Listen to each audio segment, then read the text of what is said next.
بيقولوا عليه مغرور ومتكبر وشبع من بعد جوع، وكل ده عشان الحاجات اللي كل يوم يطلع يعملها عشان يبقى ترند، ومش عارفين انهم كده بيساعدوه وبيزودوا نجاحه وفلوسه. والنهارده انا جايه اقولك ليه محمد رمضان بيعمل كده. محمد رمضان بقى معروف بحبه للحاجات الغاليه والمميزه، واكيد لازم يكون سابق بخطوه. اثرياء العرب بيحبوا يربوا حيوانات مفترسه كنوع من الرفاهيه عشان يقولوا احنا جامدين، بس في مصر دي لسه حاجه جديده شويه.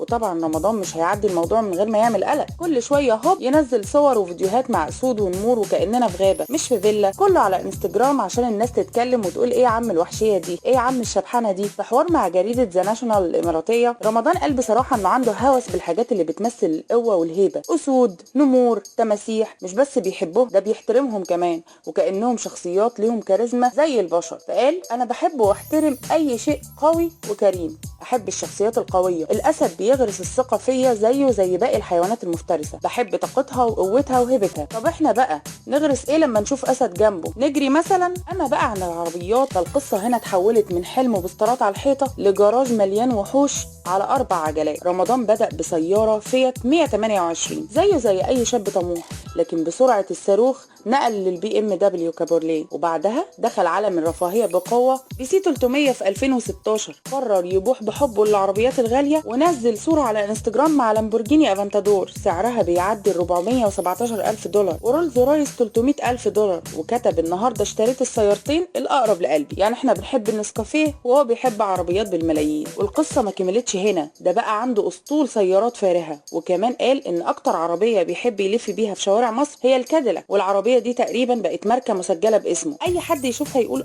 ده رمضان جاي. طب ايه دلاله اللي بيعمله رمضان ده في الطب النفسي؟ تعال اقول، بس خلينا نصلي على النبي الاول في الكومنتات ونرزع احلى لايك. في ناس لما بتكبر في بيئه بسيطه او كانوا بيتجاهلوهم زمان، اول ما يحققوا نجاح ضخم يحسوا انهم لازم يثبتوا نفسهم باي طريقه، فبدل ما يقولوا انا ناجح بيفضلوا يجيبوا حاجات تخطف الانظار زي اسد جنبهم او عربيه ب10 مليون جنيه عشان الناس تقول واو ده بقى حاجه كبيره. وده من منطق تعويض النقص. الاسد والنمر مش مجرد حيوانات، دول رمز للقوه. يعني لما حد يتصور معاهم بيحس انه ملك الغابه، وانه الشخص اللي محدش يقدر يقف في وشه. نفس الفكره مع العربيات الغاليه، احساس بالقوه والسيطره على الطريق. في ناس بتحب تكون محور الاهتمام طول الوقت، وده بيبان اكتر مع المشاهير. يعني بدل ما يعتمد على شغله بس، تلاقيه دايما بيعمل حاجات غريبه عشان الناس تفضل تتكلم عنه، زي انه ينزل فيديو مع تمساح في الصاله، او يتصور بعربيه ماتريكس مرشوشه ذهب. في ناس اول ما الفلوس تجيلهم فجاه بيتلخبطوا، فبيحاولوا يشتروا كل حاجه كانوا بيحلموا بيها في يوم من الايام. فتلاقيه كان راكب عربيه شعبيه وفجاه عنده جراج مليان رولز رويس ولامبورجيني. الموضوع بيبقى هوس بالفلوس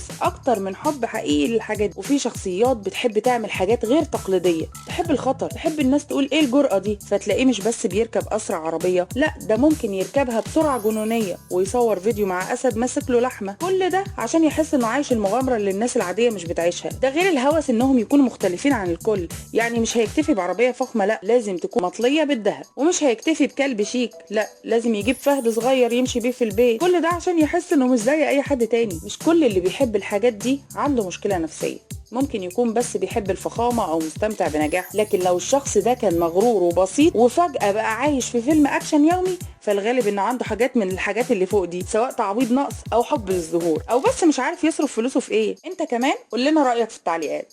سلام.